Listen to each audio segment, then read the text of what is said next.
Você sabia que as multas de trânsito não devem ser aplicadas em caso de sinalização incorreta ou insuficiente? Vejamos o que diz o artigo 90 do Código de Trânsito Brasileiro. Não serão aplicadas as sanções previstas nesse Código por inobservância à sinalização quando essa for insuficiente ou incorreta. Parágrafo 1º. O órgão ou entidade de trânsito com circunscrição sobre a via é responsável pela implantação da sinalização, respondendo pela sua falta, insuficiência ou incorreta colocação. A questão é, como identificar erros e insuficiência de sinalização? E se o agente de trânsito me autuar mesmo assim, o que devo fazer? Antes de responder, devemos entender que a sinalização de trânsito deve seguir princípios básicos de implantação e manutenção, os quais, se não forem cumpridos, a tornam ilegal por ineficiência. Lembrando ainda que no final vamos mostrar 7 exemplos de erros de sinalização que, eventualmente, podem promover o cancelamento da multa. Mas antes, meu nome é Mauro Freitas, esse é o canal Dicas de Trânsito CDT. Muito obrigado por sua atenção. Vem comigo!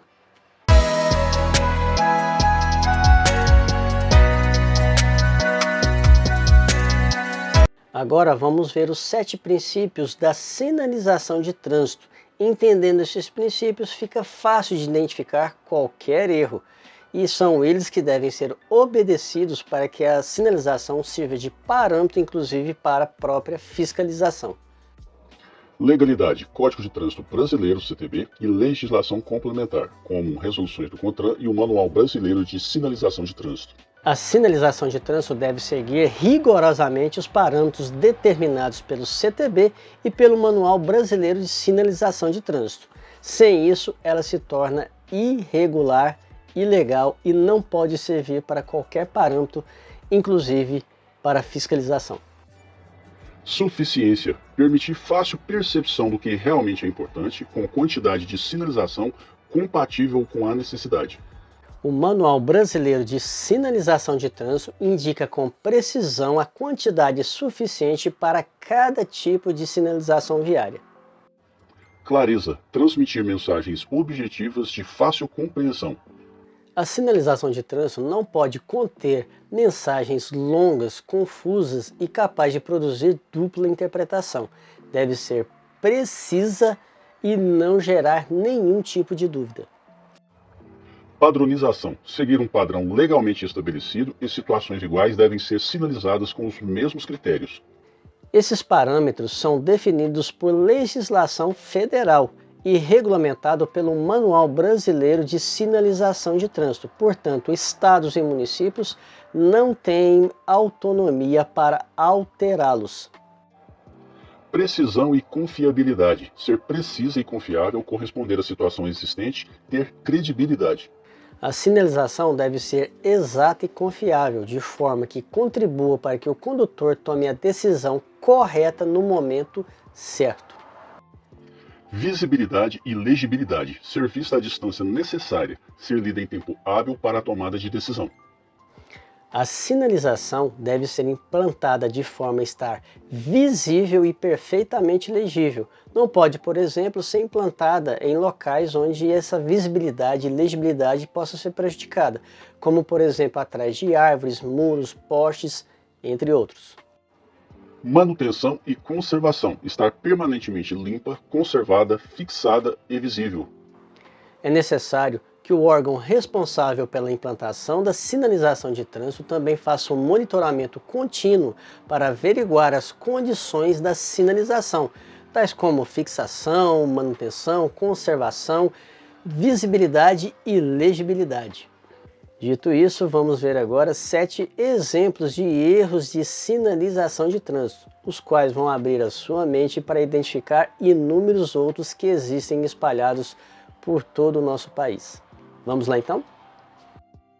Sinalização em desacordo com a resolução do CONTRAN número 965 de 2022, inciso 8º, onde diz: a área de estacionamento de viaturas policiais é a parte da via sinalizada limitada à testada das instituições de segurança pública para o estacionamento exclusivo de viaturas policiais devidamente caracterizadas.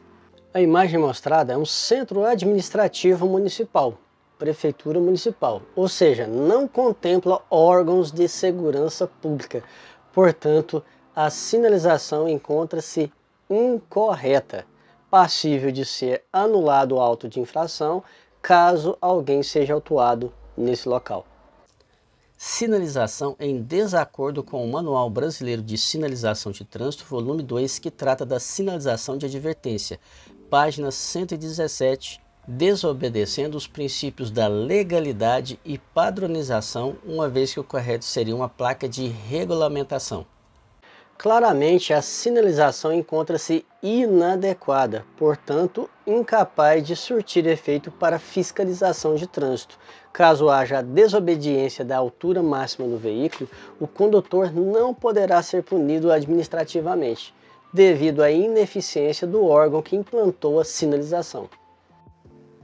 Aqui temos uma sinalização com erro conceitual na implantação, visto que no local temos uma pista e duas faixas de trânsito, sendo que a placa aponta apenas para uma faixa, como sendo exclusiva para ônibus. O correto seria ônibus, pista exclusiva. A imagem deixa claro que no local existe uma pista, duas faixas, sendo que a sinalização aponta para apenas uma das faixas, deixando a outra livre para a circulação dos demais veículos. Já nesse exemplo, nós temos a sinalização vertical em conflito com a sinalização horizontal e a própria sinalização horizontal em conflito com ela mesma. Nitidamente, a sinalização não obedece ao princípio da legalidade e falta clareza, precisão e confiabilidade. A imagem deixa claro que, além do risco iminente de acidente provocado pelo erro da sinalização, qualquer autuação no local pode ser facilmente cancelada devido a esse erro gravíssimo ocasionado pelo órgão que implantou essa sinalização. Aqui mais um exemplo de sinalização vertical em conflito com a sinalização horizontal. Visivelmente também falta clareza, precisão e confiabilidade. Afinal, é parada obrigatória ou dê a preferência? Aqui, além do próprio conflito, há a banalização de duas sinalizações com conceitos diferentes, o que pode ocasionar confusão e riscos em situações semelhantes.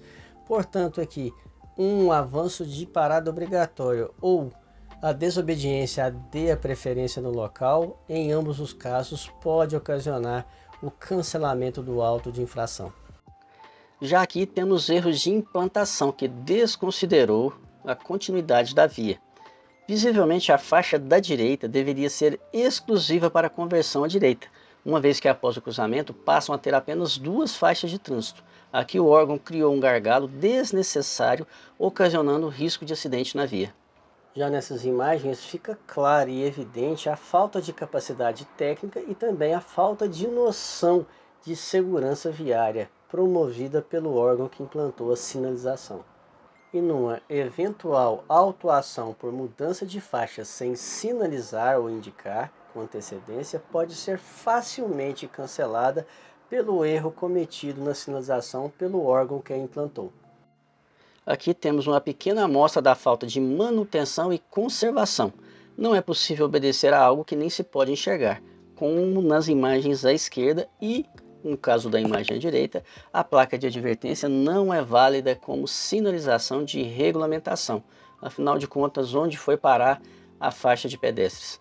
E aí, já se deparou com situações como essa ou semelhantes a essas apresentadas aqui? Responda aqui nos comentários. E claro, faça a devida reclamação e solicitação ao órgão responsável pela sinalização que encontrar de forma incorreta ou insuficiente. E se quer saber mais, deixe aqui a sua sugestão. Bem, mais uma vez vou ficando por aqui, agradecendo o privilégio da sua atenção e pedindo seu like, dislike, comentário, sugestão, e se quiser saber mais sobre trânsito e como evitar que órgãos de trânsito continuem de forma abusiva prejudicando cidadãos, faça aqui sua inscrição. Meu muito obrigado, fiquem na paz e até mais.